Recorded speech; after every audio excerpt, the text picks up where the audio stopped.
Na segunda manhã de Rosh Hashanah, nós lemos a história de Akedat Yitzhak, a história em que Avraham quase sacrifica seu filho Yitzhak.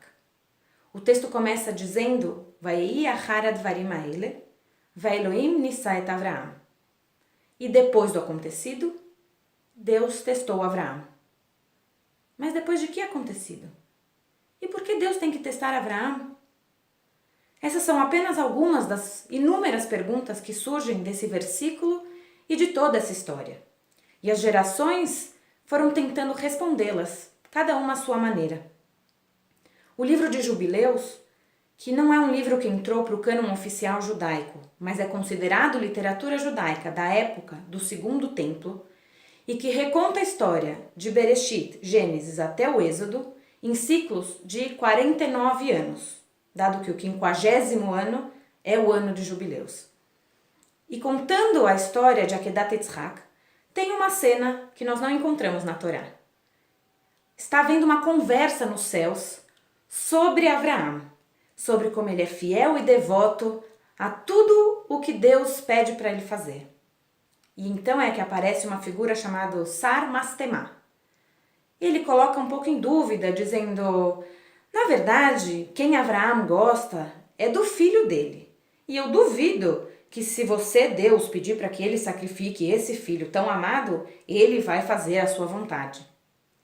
Deus não tem muitas dúvidas, afinal de contas já fez tantos testes e tantas provas para Avraham, e em todas elas Avraham foi e realizou sem perguntas, sem dúvidas e com muita força de vontade. Por que esse teria que ser um problema? E aí então Deus testa Avraham. Depois do acontecido, então, é depois dessa conversa no céu sobre Avraham. E por que o teste? Na verdade é para colocar o Sar Mastemah no seu lugar. Já que Deus não tem dúvida nenhuma e realmente Avraham vai, se levanta e vai cumprir com o teste pedido por Deus. E quando Avraham é interrompido no último instante, Sar Mastemah é envergonhado. Nós temos outras histórias tentando nos contar o que aconteceu antes desse momento. E mais uma vez nós vemos a figura do Satã. Satã e Sar Mastemah provavelmente são a mesma entidade. Essa que vem para atrapalhar e para incomodar os seres humanos e colocar Deus em dúvida mais de uma vez. Em Sanedrin 89b, dentro do Talmud, nós vemos como o Satã vem dizer para Deus: Deus, Avraham, esse teu súdito tão querido, fez todo um banquete em homenagem ao seu filho e não separou nada para oferecer para você. Eu quero ver se ele vai oferecer alguma coisa especial. E é então que Deus faz o teste.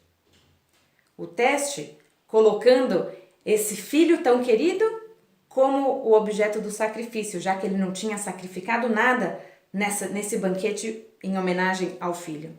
E vemos que Avraham, mais uma vez, vai e realiza o teste. De novo, acho que Deus não tinha dúvidas e Deus não estava muito preocupado. De novo, gostaria de colocar o Satã no seu lugar e entender que Avraham era realmente devoto.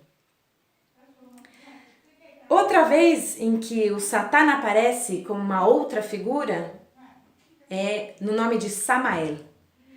Mas aqui, em vez de vir colocar Deus à prova, ele vem colocar Avraham à prova. Ele está indo cumprir com o teste pedido por Deus e Samael aparece e diz: Avraham, você ficou louco? Como você vai sacrificar um filho que nasceu como um milagre quando você tinha 100 anos? E Avraham disse: mesmo assim eu vou fazer. E se amanhã Deus vier para você e te acusar de assassino por ter matado seu filho? Mesmo assim eu vou fazer. Samael, entendendo que não tinha muito como argumentar com Avraham, vai argumentar com Yitzhak. E apela para o seu lado emocional. Yitzhak, como vai ficar sua mãe Sara depois de queria tanto ter um filho? Mesmo assim eu vou fazer. Mas Yitzhak, Sua mãe Sara, pense nela que vai ter que dar todas as suas coisas para Ismael, aquele outro filho de Abraão que ela odeia. E é aí que isso toca um pouco o coração de Yitzhak, e é o momento em que ele pergunta para o seu pai, pai, onde está o animal?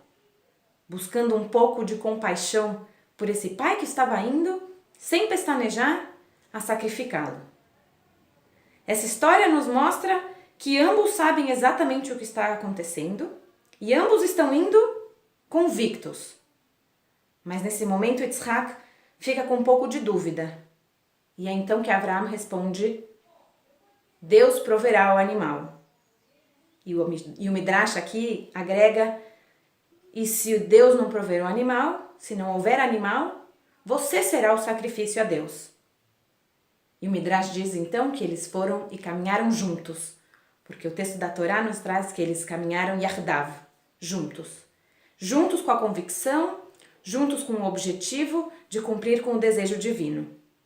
E mais uma vez nós temos a figura de Samael, Satan, Sar Mastemah, falhando em seu objetivo de tirar as coisas do seu caminho. Aqui nós vemos como Yitzhak tem uma participação muito mais robusta e convincente de que ele queria fazer aquilo. Porque na Torá nós não vemos muito a sua participação, se ele sabia exatamente do que estava acontecendo. Apenas a sua pergunta num determinado momento da história, no próprio texto da Torá, dizendo, onde está o animal? Essa história traz ele sabendo de tudo. Mas o Midrash do Talmud, o mesmo Sanedrin 89b, traz uma outra opção de uma participação de Yitzhak ainda mais importante. O depois do acontecido, na verdade o acontecido é uma conversa entre Ismael e Yitzhak, na qual Ismael está todo orgulhoso de si, dizendo, eu fiz o meu Brit Milá aos 13 anos, sem pestanejar. Ao que Yitzhak responde, você está achando que isso é orgulho, entregar um órgão seu para Deus? Se Deus me pedisse o meu corpo todo, eu o entregaria. E é então que Deus testa Abraão. Na verdade, aqui o teste é para Yitzhak, mas é Abraão que tem que fazer, porque Abraão é que tem que fazer o sacrifício desse Yitzhak, que diz que faria o sacrifício do seu próprio corpo. Talvez esse seja um passo importante, já que Yitzhak é em geral considerado efeito colateral dessa história. Mas, nessas duas últimas histórias em que Yitzhak tem um protagonismo, talvez ele acabe sendo realmente merecedor de ser o descendente do primeiro patriarca e de fato ser o segundo patriarca. Porque Yitzhak simplesmente vai. Ele é o herdeiro natural desse monoteísmo. E com essas histórias, ele passa a ser atuante e decidindo realmente fazer parte de todo esse pacto. Mas essa família é composta de 3 pessoas: Avraham, Yitzhak e Sara. Nós não sabemos muito sobre o que acontece com Sara durante todo esse episódio. A próxima cena vai ser, depois de toda a Kedat Yitzhak, vai ser a sua morte.